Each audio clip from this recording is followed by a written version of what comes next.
well, I'll have a first go at that. Actually, there's, I think, a very good article by Daphne Joel, which you might like to look at, which is on 3G sex. And she argues that sort of way over 99% of people can be classified very simply in binary terms according to genes, gonads, and genitals. So it isn't really very difficult. She also argues that pretty much all brains are intersex.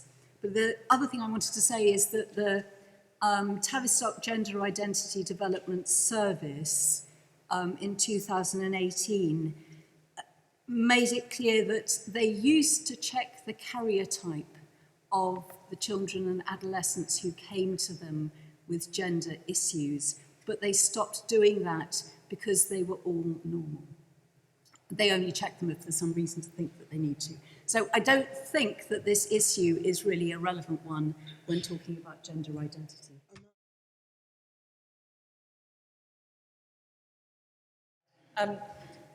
I think it's a really interesting question, and in terms of, I think you were talking to some extent about the sort of the protected characteristics in the Equalities Act, and I think that I preface what I'm going to say by saying I don't think that we should lose sight of the fact that within neoliberalism there have been huge attacks on, for example, people of colour, on, for example, homosexuals and lesbians.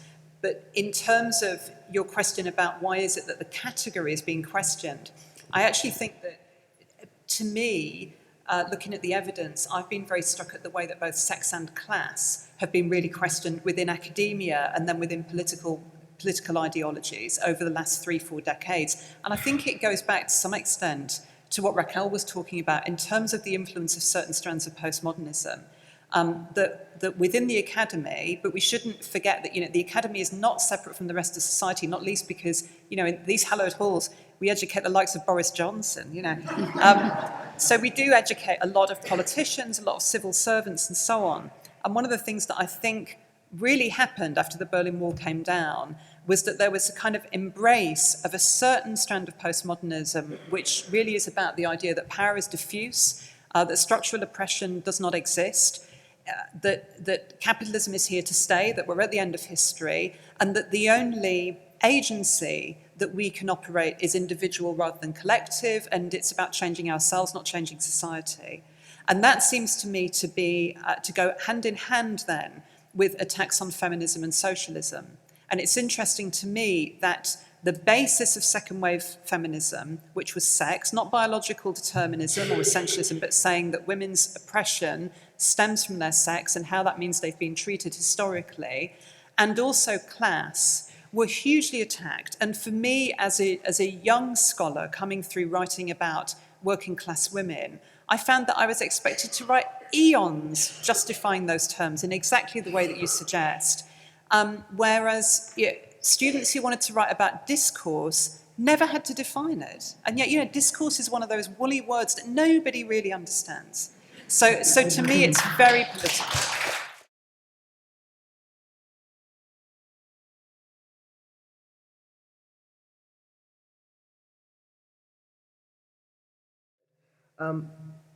Institutional capture. I think the first thing is to acknowledge that it has happened, and it is having a chilling and devastating impact on freedom of speech. And I think if you look at the roots of that, you go back to Section 28, to the aftermath of that and to the formation of Stonewall, and then you fast forward to same-sex marriage, and you had in the West incredibly efficient, committed and able lesbian and gay and bisexual lobbying groups who, after marriage equality, were kicking their heels and I think were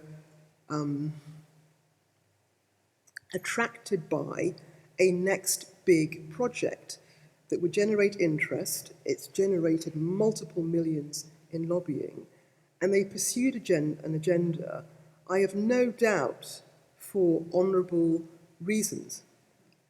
But as time went on, those organisations allowed themselves to evolve into something, to my mind, and I speak only for myself, the likes of Stonewall have to take considerable responsibility for the state that we are in.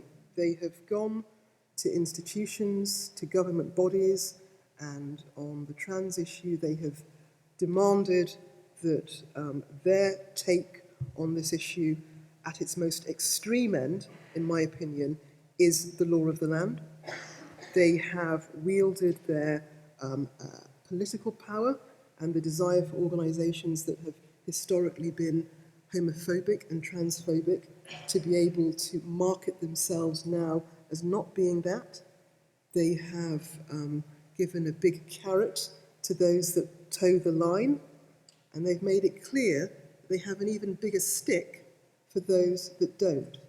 And in the face of that, organisations have completely acquiesced. They've gotten themselves into a corner from which they're not willing to come out. And our politicians have allowed all of this to happen, and they are ignoring the fact that Stonewall has turned into, in my opinion, on this issue, a thoroughly sinister organisation. It is witnessing the systematic harassment and abuse of women, particularly lesbians, and especially women of colour, and it has been silent. And to my mind, when you are silent in the face of what is happening, you are complicit. And so Stonewall is in effect seeking to advance a political agenda through fear, which is allowing to be fostered. And I hope and I trust that some of our politicians will really find their nerve and their courage, because I cannot believe, and I do not believe, and I'm absolutely certain, that there are many politicians who are alarmed at what they see, but do not know what to do. They are afraid. There are many organisations that have signed up to Stonewall's diversity champions, where they're lauded for towing the line, who are fearful of what will happen if they don't. Because Stonewall will say, we will give you work, we will give you praise, we will publicise you as being uber rainbow flag friendly, if you do what we say. But if you step out of line for one moment, we will pounce on you. And so that is why we have institutional capture, and it's been rolled out certainly across North America and in Australasia. And we have to fight this with everything that we've got, because they mean to completely steamroll over women's rights.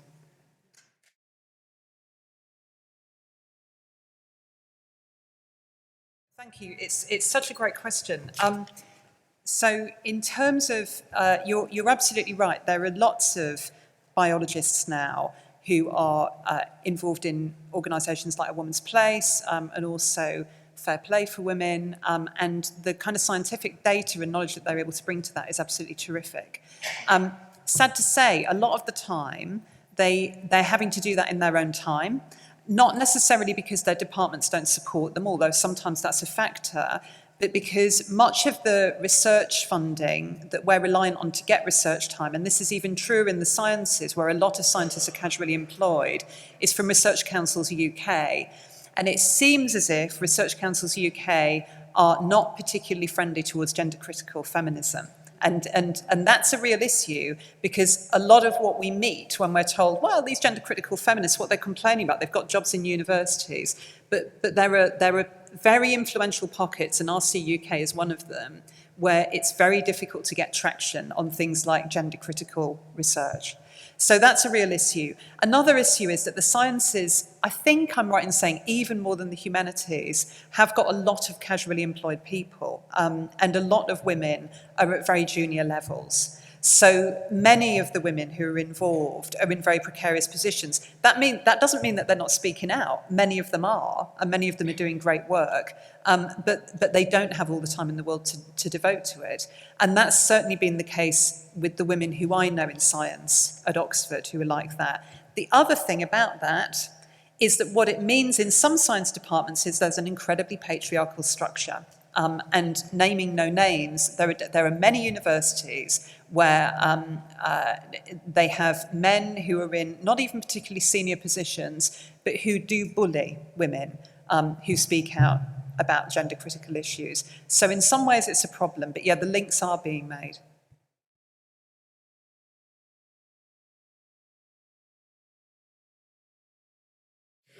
I'm going to start by answering that question, and I'm going to then throw it open. I have recently experienced this very thing. And I agree with you that we need to ask our colleagues at the bar and in the law to step up, because I know that they're there. When I first started to speak out about gender critical issues just a year ago, I was completely oblivious to what was going on. I sent an email to my colleagues at the bar generally, and one of the most chilling experiences I have had, and I'm almost 50, was when I got responses back from fearless barristers saying, "Thank you, Allison, for speaking out. I can't speak out, I'm too scared." And I want to stress to anyone that is in any doubt, there is the most extraordinary fear that is driving this agenda and seeking to silence people. And so that, I think, is one of the reasons, and all I can say is that shame on you is too harsh, because I know that people have livelihoods to maintain and children. But I really do think, as barristers and lawyers and as judges, we need to find the courage to speak up. And when we see our colleagues speak up, we need to find the courage to support them.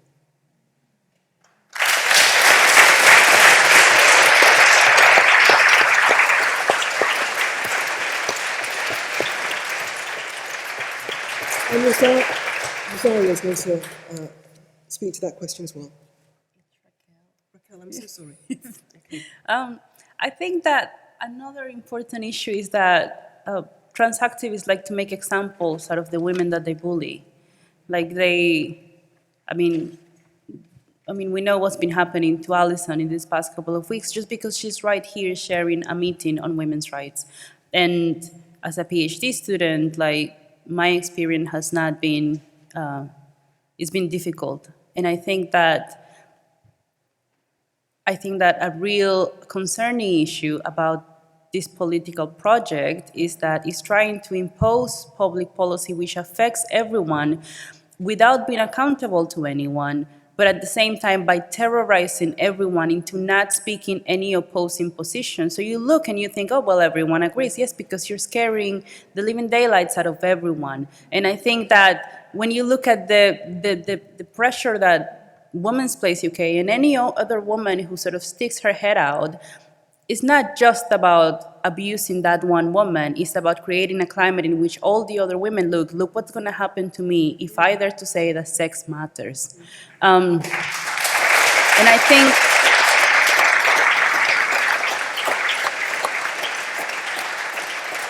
and as Allison has mentioned, it is absolutely important that people have livelihoods and things that they need to do to be stable, you know. But at the same time, I think that there are some professions in which we actually do have a duty to engage in this debate. I personally saw it as my duty to engage in this debate because this is about, number one, it's about public policy, but also it's about sex and gender. If a woman who has been studying women and gender studies for the past 10 years and is now doing a PhD in social policy, if I cannot speak about this issue, then who can? And I think that those of us who actually do have a duty to engage in this conversation, we do have to find the strength. Because there are many others who cannot do it for other reasons. But we actually made the decision to either work on women's studies, work on women's services, women's organizations, to become barristers and solicitors. If we made that commitment, then we actually need to stick to it even when things are hard. Thank you. Yes, please do, please do. So I just wanted to add to this topic that I was struck in relation to the debate about treatment of children with gender dysphoria, children and young people, that the BMJ editorial about the Tavistock puberty blocker trial included the comment that the authors had sought views from another number of experts who had not felt able to comment on the methodology of the trial. And I think this relates to your question about the assumption that biologists would be able to speak out. There we have medics who don't feel able to comment. And I think that's just absolutely extraordinary, and I don't really know what to say about it, but I think it's just an example. Thank you. Yeah, just to add to those points, in terms of what the question was asking about irrationality, I think that's a really interesting point and something that universities really need to take on, this kind of appeal to the emotions, for two reasons, really. One is that I think that the use of irrationality in this and other current debates is really interesting intellectually, and we should be looking at it. And to me, it comes out of this postmodernism that I alluded to before, and the idea that there are no absolutes and everybody speaks their own truth, except that only goes so far, because that doesn't, you can't say, well, I'm rich, I'm going to identify as rich, and then suddenly find yourself wealthy. There are certain absolutes that capitalism does impose, in the same way that, there are some of us who are going to give birth, and there are others who are not, and these are absolutes which that kind of relativism really can't address. And ultimately, that whole thing about, the only thing that matters is what I feel myself to be, leads only one way. It leads to irrationality, because no external evidence can be used to weigh against that. It also leads to intolerance, and to a lack of debate. And that, I think, is very worrying. The word fear has been used a number of times in the last few minutes, and I would absolutely endorse that. And any politics which relies on fear is a politics which is at odds with democracy. And we may not all agree in this room about politics.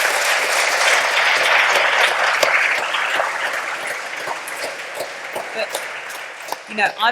I'm a great fan of Tony Benn. I don't expect other people to necessarily identify with that, right? But, Tony Benn always said, you're probably not going to convince everybody about socialism, but a lot of people have a real attachment to democracy. I hope and believe that's still true, and I think universities should be modelling democratic debate.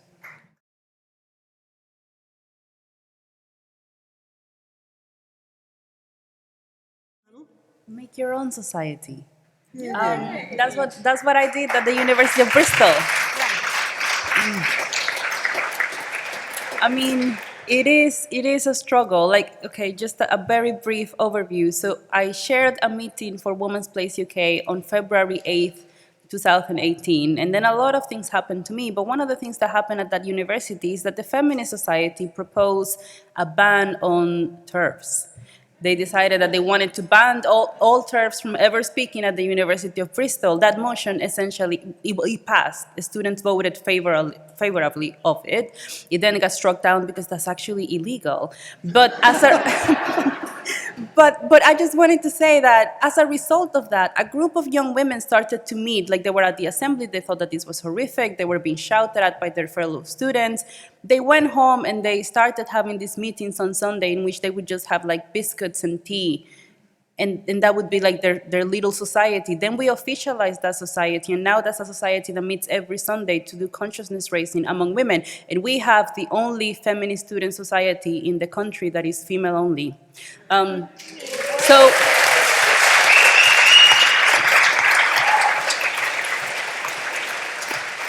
So I think that I completely sympathize with how difficult it is to be a young woman in university trying to make connections with women, and the feminism that you're encountering is very much, it feels like it's very much against women. The feminism that is currently in the universities, particularly with young students, it feels like it is against women. But you know what you can do? Like, you can actually take it into your own hands and think, if it is happening, if this is how I feel, maybe other women feel that way. And just put that message out there, and I assure you the women are there. Okay.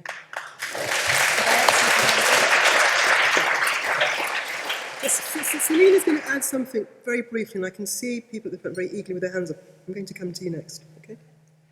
Yeah, just very briefly as well, don't be afraid to get in touch with your tutors, if you think that they might be sympathetic. And also, if you're going and looking around universities, or indeed if there are students in the audience who are already at university and are going to lectures and seminars, don't be afraid to ask the question. You might not want to ask it in front of your peers perhaps, but ask it quietly afterwards. Just say, what do you think about sex and gender? Most of us are delighted to debate whether or not we agree or disagree with you.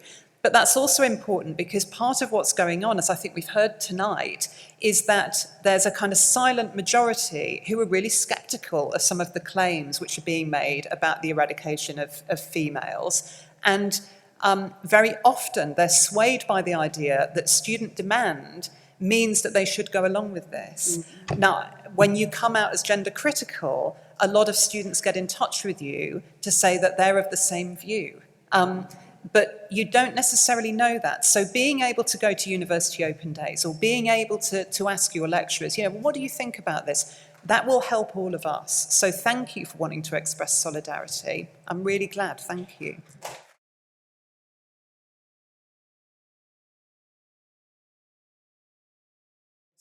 I'm going to respond to that. And I'm in contact with a lot of trans widows, and I know more now than I did before about how challenging that experience has been for so many trans widows and how they feel abandoned by the law. But what I want to make clear is that my own personal and political stance is that transsexuals and transgender people need protection under the law from discrimination, without any question.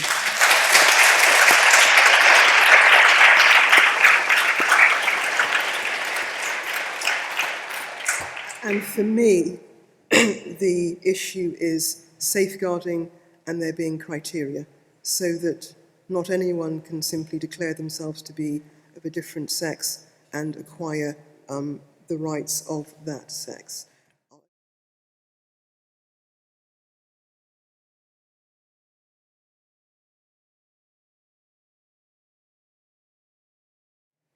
We have more meetings like this to wake women up. I think that's a very important question. I think we're trying to figure this out as we go. Because we've mentioned fear, we have mentioned policy capture, we have mentioned how academia has been enabling this issue, and all of that contributes to policymakers being able to ignore us or dismiss us when they're not directly calling us horrible bigots. But I think that if we keep the pressure off, if we keep meeting, this is our meeting number 25. We're not going away. If we just send the message loud and clear, we are not going to go away. We're going to go home and write to our MPs, and we're going to write to the newspapers, and we're going to just keep doing FOIs and all of these things. As long as we just keep that pressure, they're going to get the message, they're not going to find something else to occupy their times. It's no, we're determined. We're here to stay, and we're going to keep pushing for this topic until we win. Yeah.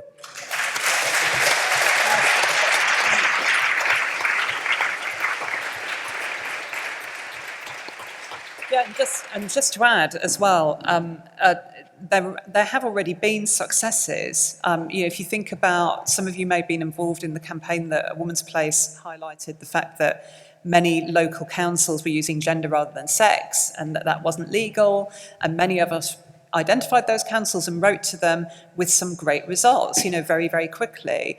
And we know, I'm a historian, and we know from history that movements enact change, and that sometimes you're in what feels like a very, very bleak place, and things can happen very quickly. And I was lucky enough recently to be part of a meeting with women who'd been very involved in the debate around abortion in Ireland. And they spoke about how very quickly things can change, that sometimes, it is literally a matter of months before you see huge change.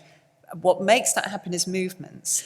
And, you know, I think we all probably believe that we have to respect women's right, everybody's right, to be silent and to work out when they feel able to speak. But I go back to what Audre Lorde said, you know, silence doesn't really get us anywhere. You know, we have to unite and we have to come out publicly and fight for our rights. That will win results. Thank you. Please. I think I just want to ask that I think Women's Place UK and Fair Play for Women have already made a difference. And I think that, I mean, the EHRC held a series of consultative meetings in the run-up to during the course of the GRA consultation. And they consulted with women's organisations, but also with trans organisations, lots of different organisations. But I think that there is a perception that the GRA, the consultation on the GRA was a mistake because it produced WP UK and Fair Play for Women. You know, there's a kind of big sense of kind of regret. Thank our panel. I want to thank you all for coming out tonight, and I want to thank the venue and security. I want to thank again the University of Oxford for enabling this panel, especially the Deputy Marshal and staff of the exam schools for ensuring that this event has run smoothly, which it has. I would reiterate what you have heard about giving to Women's Place UK if you are able to. And I want to end by saying something that might surprise people here.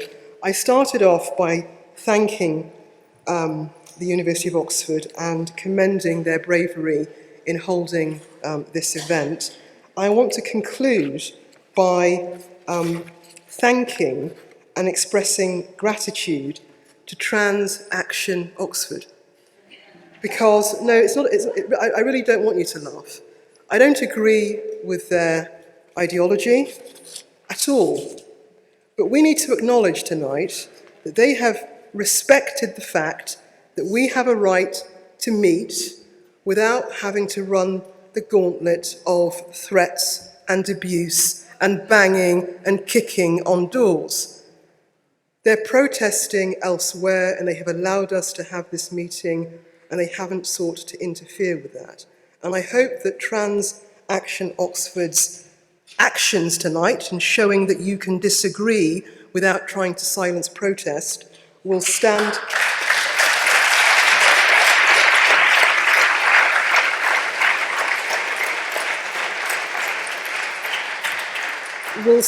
as an example to trans activists around the country, and that police forces around the country who stand by and allow trans activists to seek to intimidate women who seek to meet to discuss our rights will understand that those activists are, if they are doing that, breaking the law, and they will take appropriate action.